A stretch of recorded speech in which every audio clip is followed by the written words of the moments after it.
So we've talked about preparing. There's a few different ways that you can do it. Some people like to prepare the whole week's meals just on a Sunday, so get it all done at once.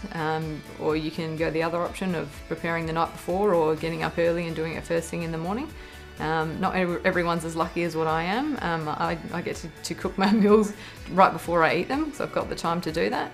If there is times that I'm going to be out and I don't have time to cook food up, I usually cook either first thing in the morning or the night before and make sure I've got my container to take away with me. But yeah, you've just got to choose what works for you and your lifestyle. As far as shopping goes, you can do a couple times a week. I tend to go and get my fruit and veg as often as possible.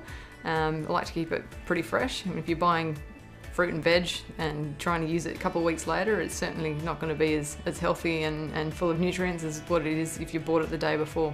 Okay, so you've got a shopping list as part of this program. So yeah, when you're buying your fruit and veg, you try and get them as regularly as possible. But the other foods that are going to keep, like your tin tunas and that sort of thing, you can stock up on those, and especially your meat as well. You can always stick that in the freezer. Just make sure you're not hungry when you go shopping.